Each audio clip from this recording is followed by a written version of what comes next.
my marriage, we had been married for like 8 years or so, and everything started crumbling there too, like a magnificent crumble.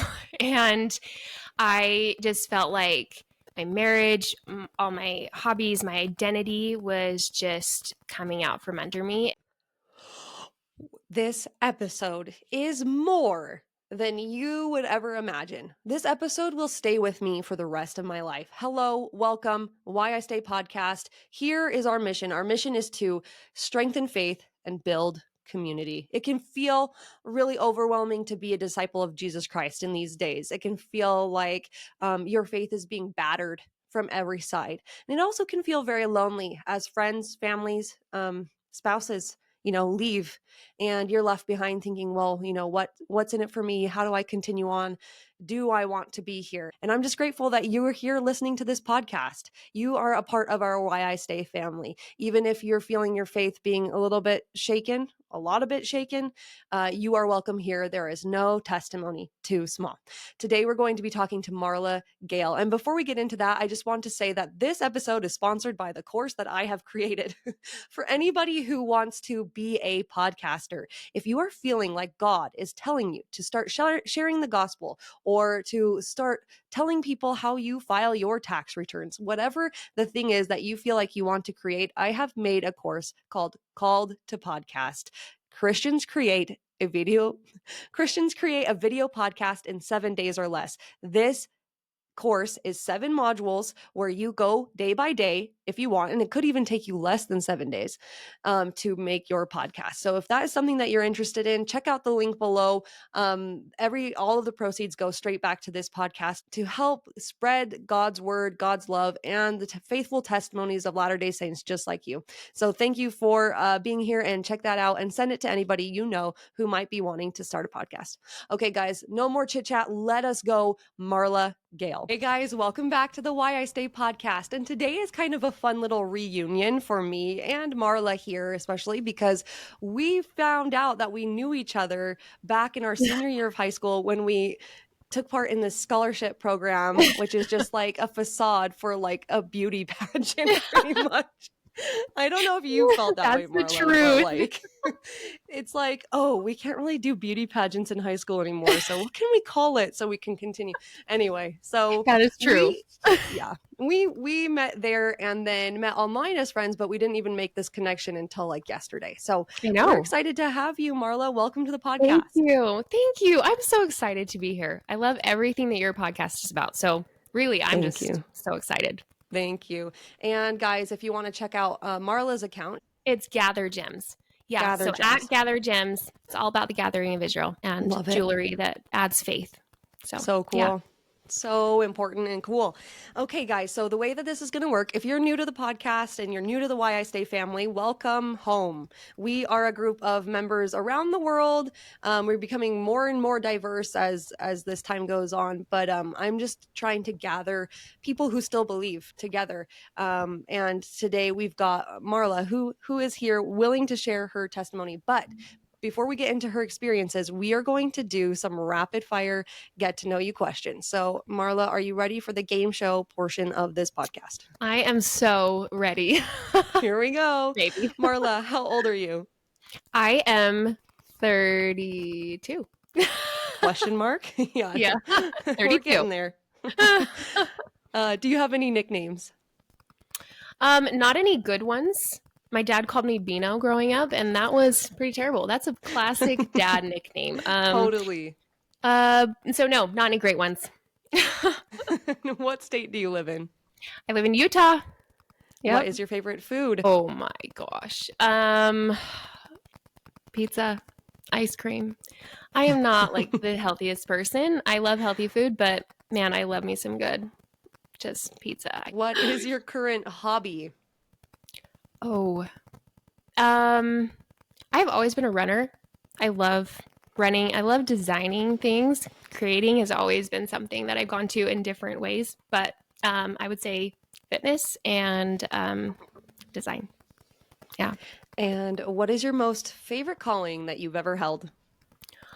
Oh, it's probably the one I have right now. I'm Young Women's President, and I just love the youth so much, and getting to love so many youth has been just like a thrill, such a thrill.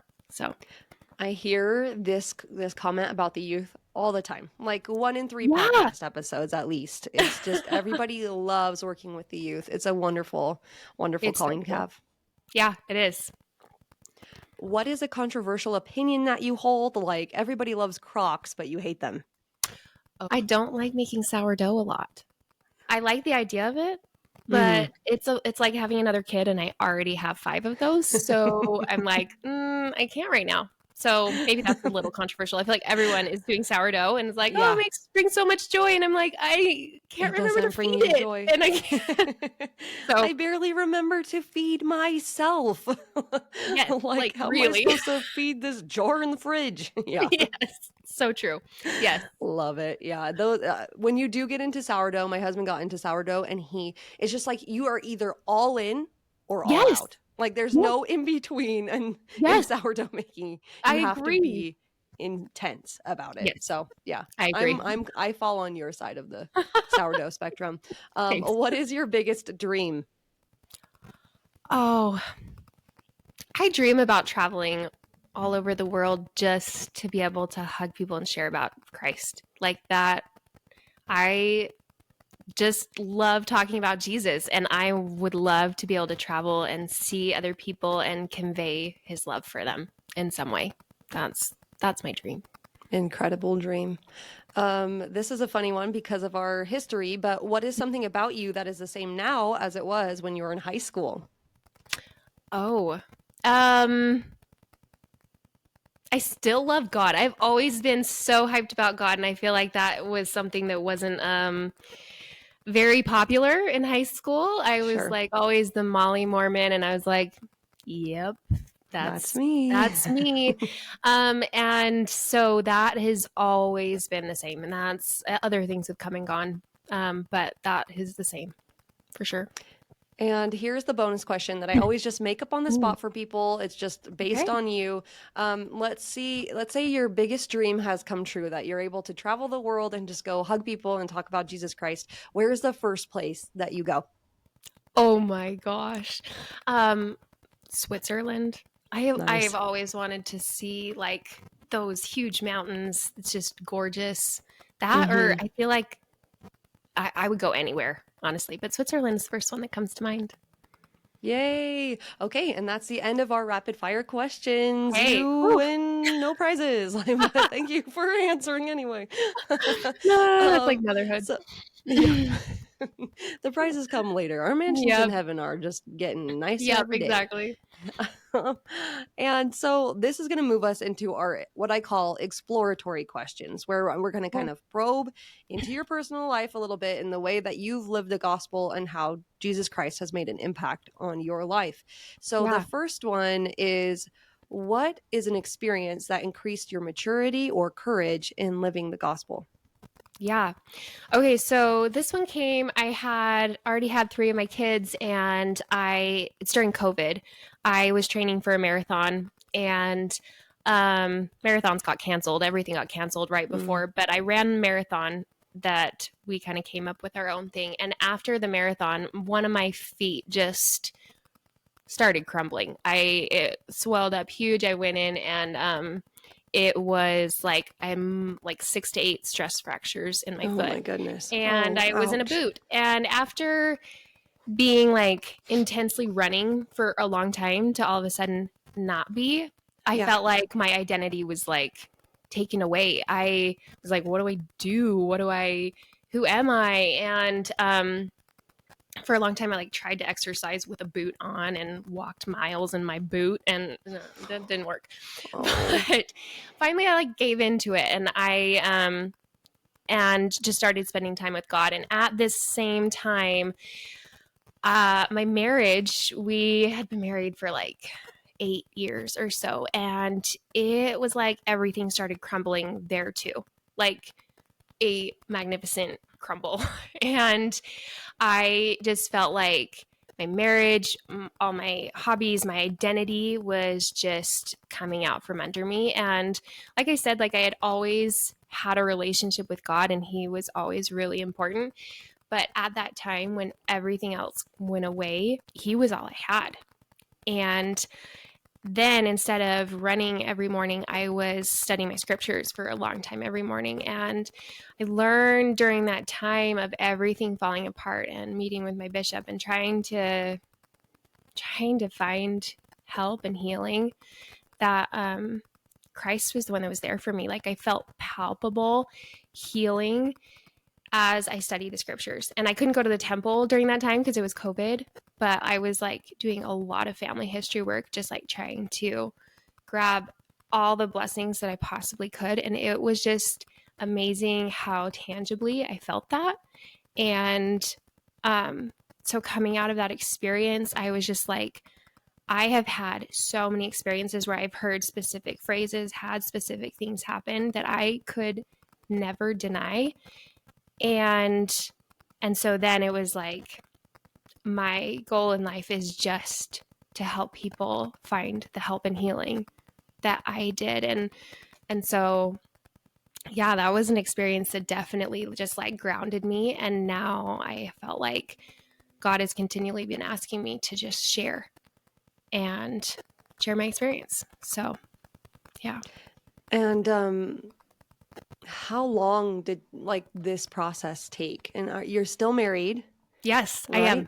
Yeah. And your foot is healed. How Yeah. long is it still a continuing process, or like how long did this take? Because I think a lot of people's lives fell out from under them in different ways during COVID. Like, right.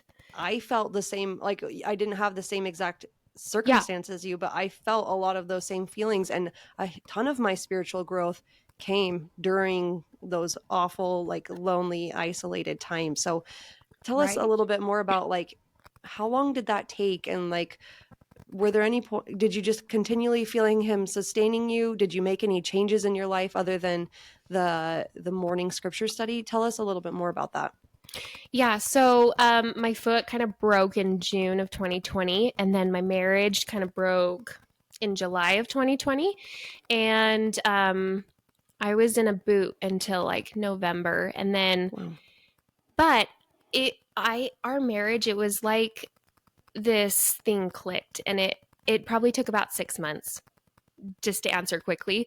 Yeah. But it was until December that all of a sudden I just felt like God had healed things. And this actually kind of will go into some other things that we'll talk about. But like a month after that, I got pregnant right away with our fourth daughter. And it was like, there was so many things that I felt like God was in the middle of this timeline too, where this was an experience as I was going through it. I love plants. And this is an analogy that he taught me one day. He was like, okay, go to Home Depot. You're going to go look at plants. You're going to go to the nursery. And I was like, why? Why are we going on this little field trip together, God?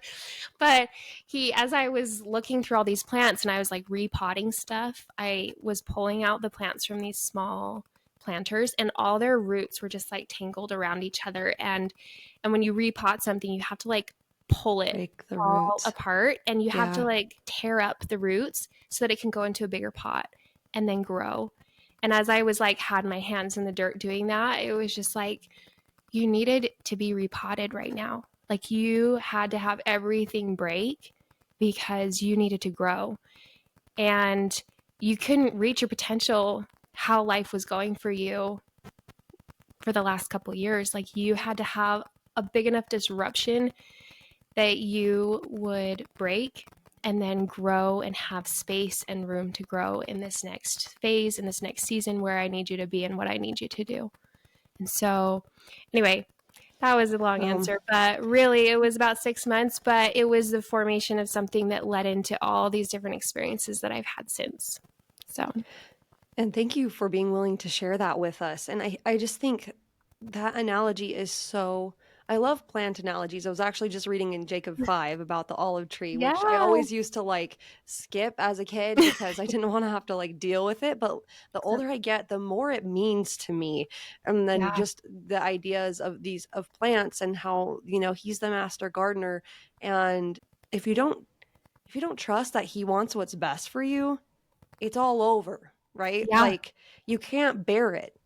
You Yeah. can't bear it. But if you do trust, if you do believe in his infinite love and that he only makes us go through things that will make us stronger, Yeah. that when he repots us and breaks up the bound roots that we have, that we've been Yes. relying on for so long to Yeah. move us to a new stage, like if you don't trust that he's doing this on like, and that he will help you through this and that it will sanctify you, then you Yeah. can't do it. Like you just can't Yeah. bear it. Something breaks, right?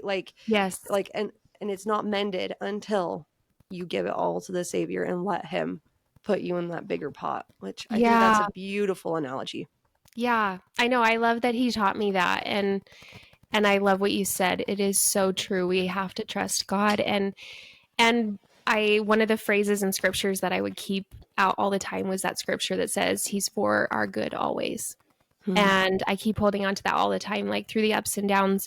Really, if we trust that he's always for our good, then it transforms any experience that we have like into curiosity. Like, oh, I wonder how he's going to make this for my good. I know he is. Now I'm just curious how this is going to get from point A to point B. And that curiosity, I've been hearing a lot just in general terms, even just like with family and raising children, like just be curious instead of coming at it with your own, like, oh, you did this to me, or why are you behaving this way? Like instead of doing that to God, just come at him with curiosity. You Yeah. know, why do I feel this way? Why was this, what's going to happen? How are you going to sanctify this? And Yeah. sometimes our why questions don't get answered, but I think Yeah. we're okay if we can trust, like we going back to what you said, if we can trust him as Yeah. he's trying to heal us and grow us at the same time. Yes. I love that. So true. Beautiful example. Thank you so much for being willing to share that with us. Yeah, of course. Your next exploratory question is, tell us about a miracle you've seen in your life and how was the Lord's hand apparent? Yeah. Okay. This one I'm so excited. Because it's a year ago tomorrow, actually, that this all happened. So honestly, I'm really excited. Okay. So ever since I can remember, I have struggled with a mental disorder called trichotillomania, which that's a mouthful, but it is what I struggled with forever. And it's a mental disorder where you pull out hair all over your body obsessively, and I would go through different phases, and it always got worse during stressful times. Like when we moved when I was younger, I pulled out all my eyebrows, and that's when my mom was like, "Oh, you have no eyebrows. That's weird." Anyway, so there was these. This is something that I struggled with a lot, and after I had my fifth baby, you normally go through hair loss. That just happens. But this time, like, I couldn't stop pulling out my hair. And it was really, really hard for me because, I also have other things I need to get done in life. And it was like, it was taking all of my mental focus. And I felt like I was just captive to this disorder that I wanted no part with. And anyway, I just tried to keep making more resolutions like, okay, I'm just really not going to pull out my hair today. Really not going to. And then I have also tried in the past, I had tried lots of medicine and other things, and nothing worked for me. And so I felt like I had done everything I could. And then 2023 in like November, December, as I was really struggling with this, I started feeling like I needed to start telling more people about this struggle that I had. And this was kind of part of this process of the miracle, I feel like, was sharing. And so, because before that, I had never shared anything. It was like just very kept close. So I started sharing with some other people. And then in December, I had a feeling that I needed to really chop my hair. So I cut my hair. And I was like, okay, this is really interesting that I'm going through this process. And then we started studying the Book of Mormon in January of last year.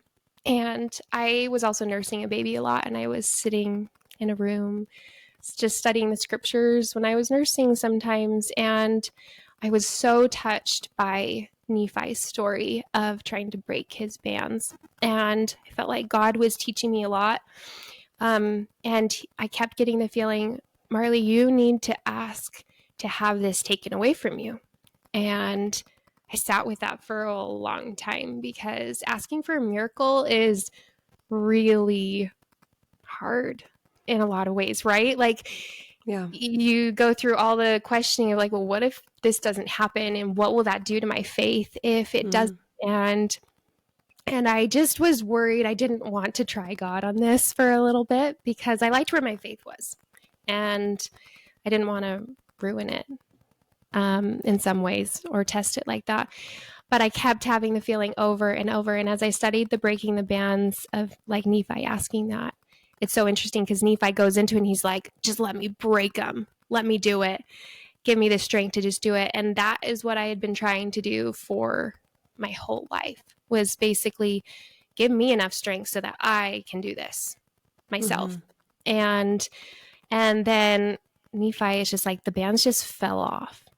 And the revelation that came to me was like, I want to just take this from you. It's not that you have to do a lot. I just want them to fall off for you. And so then one night I just felt really strongly, you need to kneel down and this is what you need to pray for right now. You just need to pray to be healed. And as I said that prayer on January 11th, I stood up and that is gone.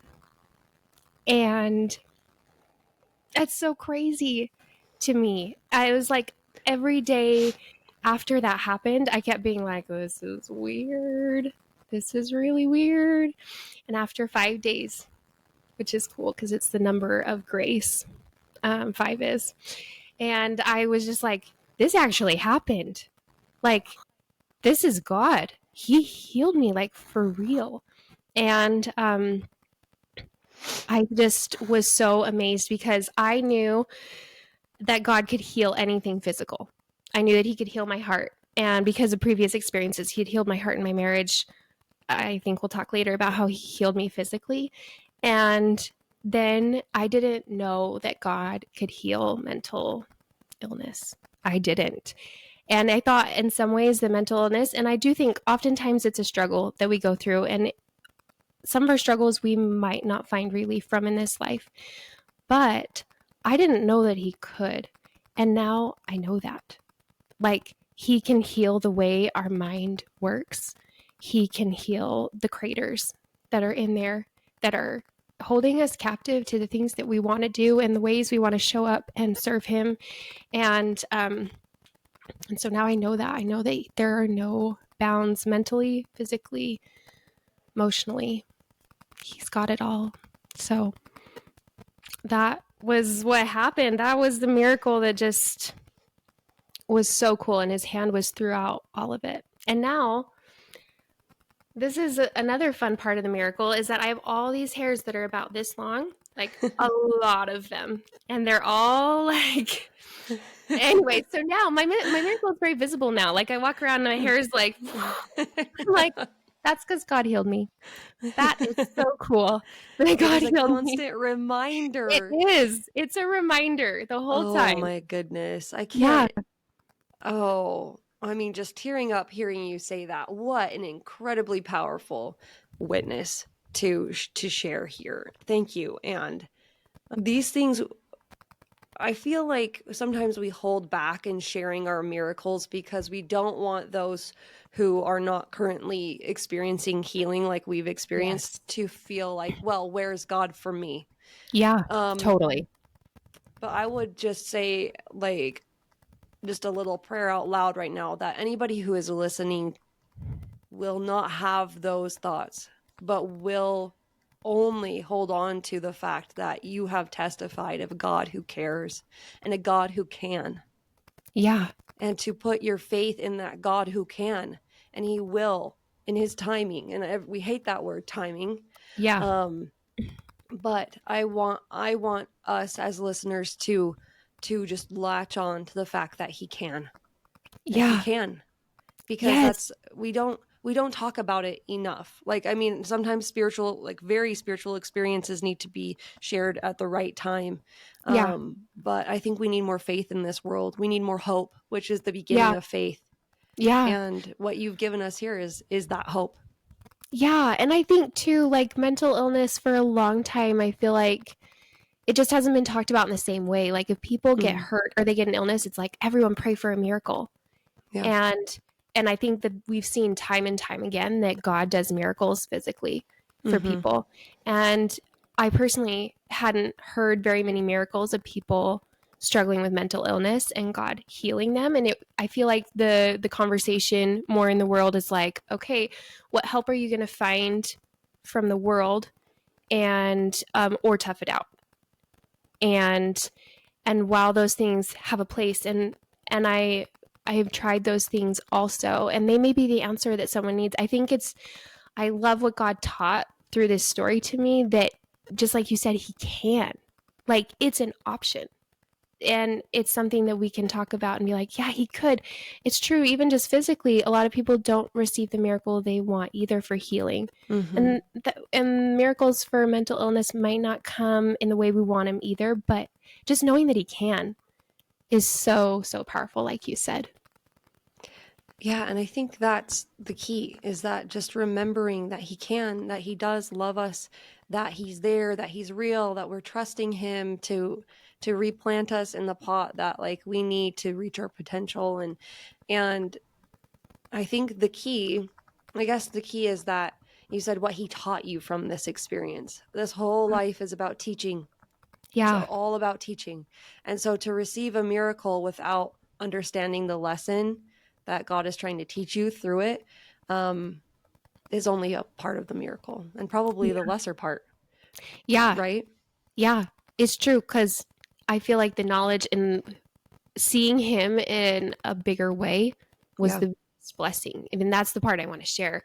I mean, my hair is going to grow back in a couple years. It'll be the same length as my other hair. You know, it's not, it's that we can know him and see him more fully, and see that his power is greater than anything. And that's a question we can always ask, I think, is like, what am I supposed to be learning here? You know, Yeah. what are you teaching me, God? Yeah. And I love to focus on the things that I can like feel progress in, you know, like Yeah. what can I move forward in? And that is a question I've always felt like, what am I supposed to learn from this? Yes. I feel like those answers come a lot more readily than some of the other answers Yeah. that I'm looking for. Yes, definitely. Well, thank you for that. And I'm so excited to, I mean, I feel like we could talk about that forever. And I just, wow, I'm going to remember that example for the rest of my life. But the last question that we have for Yeah. you in your exploratories is, when have you had to go on faith because a prompting didn't make sense? And what did you learn? Yeah. Okay. This one I'm excited about. So my marriage crumbled, and then I felt like we got healed. Oh, we that kind of healed, and immediately we got pregnant. After, it was like we felt like we needed to get pregnant, and we got pregnant that same cycle, which was just, Yeah. anyway. Oh, God's hand was in all of it. And then, so that was January. I found out I was pregnant, and we scheduled to go down to Arizona to see some of my family in February, because I wanted to not feel terrible in Utah in the winter. So we went Yeah. down to Arizona, and 2 days after we got there, I started bleeding so much, just gushing. And I had never had a miscarriage or anything before then. And so I immediately was like, oh man, I'm miscarrying. Like, this is so sad. And we went to the hospital, and they found a heartbeat, and we were so excited. They said, okay, you have some subchorionic hemorrhages, which is basically like big pockets of blood in the lining of the uterus. And they said, if they're big, then they can create some issues. It can pull the placenta off the side of Mm. the uterine wall. Anyway, so we started meeting with specialists, and they said, oh yeah, these subchorionic hemorrhages are really large. And so they put me on bed rest. They said I couldn't go home. And so now we're just in Arizona for an undetermined amount of time. And then I was starting to feel peace about this. And the whole time, like, remember, I had gotten pregnant, and it had all felt very guided by God.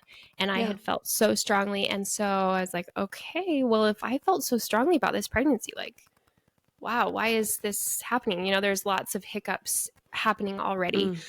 Mm. And then one day I was driving with all my kids and I started gushing blood again. And that time I was like, you know what, it's going to be fine because, I've had this feeling it's going to be just fine. And so I went in, my husband was like, do you want me to go in? And I'm like, no, I'm sure they're just going to do an ultrasound and tell me to lay down more. It's going to be fine. And I go in and they did an ultrasound, and then it was a long time. And when the doctor came back in, she's like, I am so sorry. But you're going to lose this baby in the next day or so. We're just not sure. You've had a placental abruption. Your placenta is more than halfway off right now. And so it will just continue to grow and then the baby will pass. And I was unprepared for that information because if all this felt so guided, then why was this happening? And I felt really certain that this spirit. And so then I went home and we were just trying to prepare for losing the baby at some point. But they didn't know. And I went like a week and they were like, you can make a doctor's appointment, but you're not going to make it back here.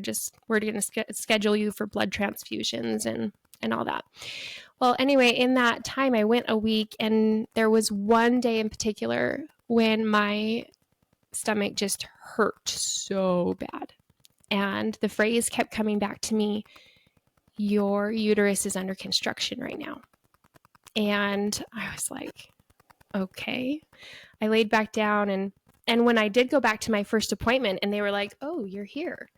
It's like, yep, I'm here. And they did an ultrasound and the lady was so confused. She had me go to the bathroom and then come back in and do another ultrasound. And she was like, this is so weird. And they finally came back in. They were like, yeah, this is so weird. I don't know, but you just need to keep coming in. But I looked and the placenta was on the other side of my uterus. Now, the other side. And I was like, wait, didn't my uterus, wasn't my placenta on the other side? And they were like, oh no, it was just it's probably like the ultrasound tech's issue. I, in that moment, knew that God had changed my placenta and moved my placenta from one side of my uterus to the other. And at that time, it was fully functional. It was not torn.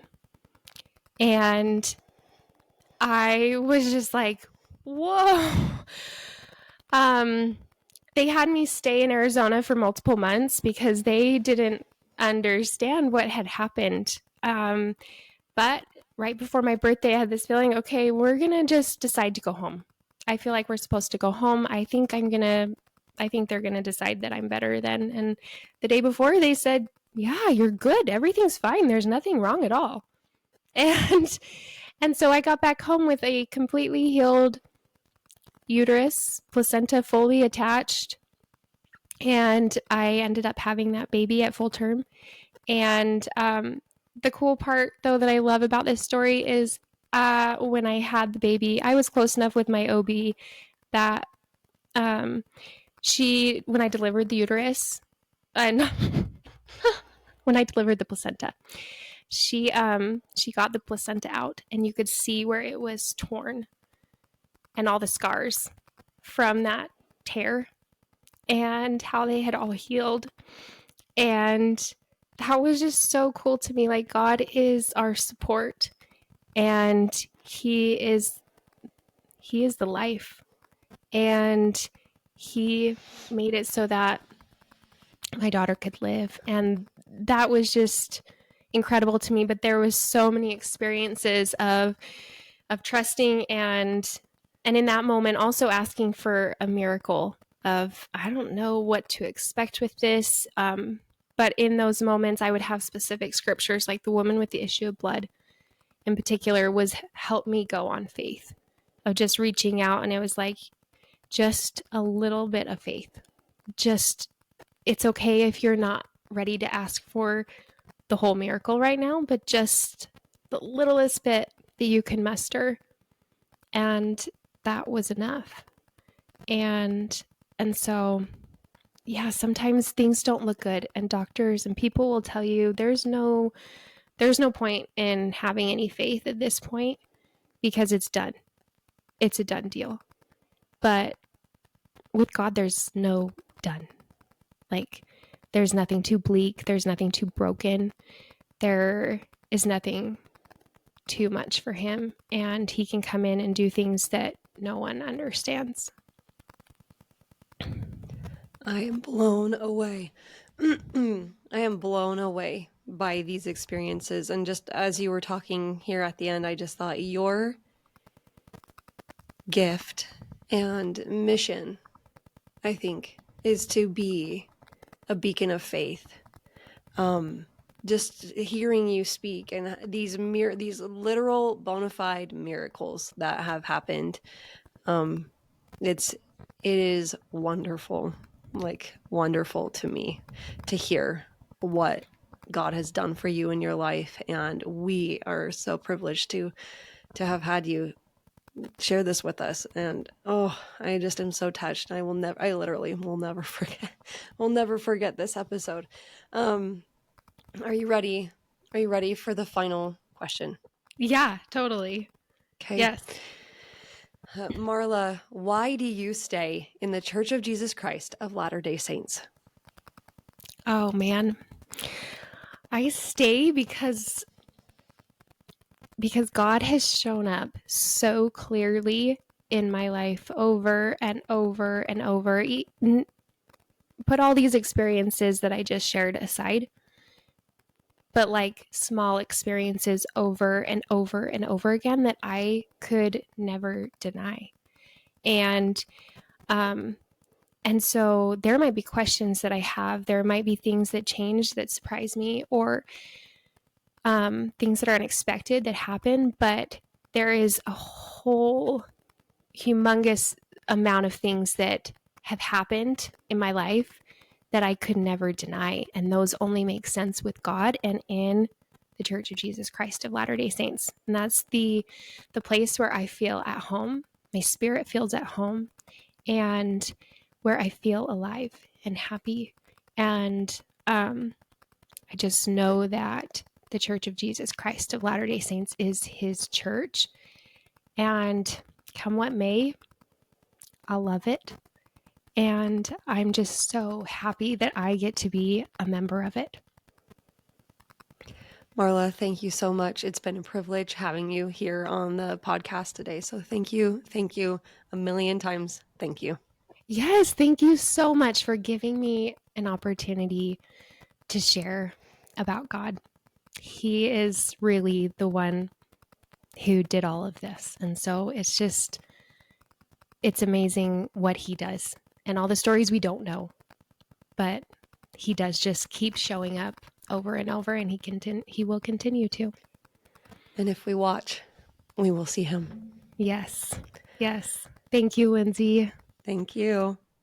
Are you blown away? After we stopped recording, we just started talking about how her miracles were so big. She said, I've experienced small miracles too. And I said, I think we as a people, as Latter-day Saints, as members of this church, of God's church, we need to have more faith.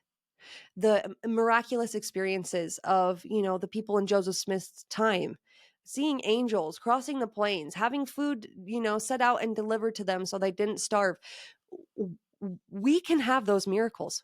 God is just waiting for us to have that faith, build our faith so that we can ask. And our faith is not reliant on whether he's going to answer it or not, but the fact that he can, that we have made covenants with the creator of the universe, and he can heal us. He can change us. He can bring miracles into our lives that science cannot explain. We are a part of his church, and we have claim on those types of blessings. Yeah, it might not turn out the way that we hope or expect, but it might. And that is the point. That is the part that we need to hold on to. It might. It can, because of the one we worship and follow. Think about that. Take that into your life. How can we as a people be more faithful and call down these blessings of heaven that God is just waiting to give us? Guys, I love you so much. Check out my podcasting course or send it to a friend you know who's needing to start a podcast. And I will see you next week. Thank you for staying with us. The Why I Stay podcast is a faith-based podcast exploring the lives and experiences of members of the Church of Jesus Christ of Latter-day Saints. This podcast is not produced or endorsed by the Church of Jesus Christ of Latter-day Saints, but we do love that church. All rights reserved. And a great big shout out to Fast Sounds from Pixabay for the amazing and jammin' intro-outro music. Thanks, guys.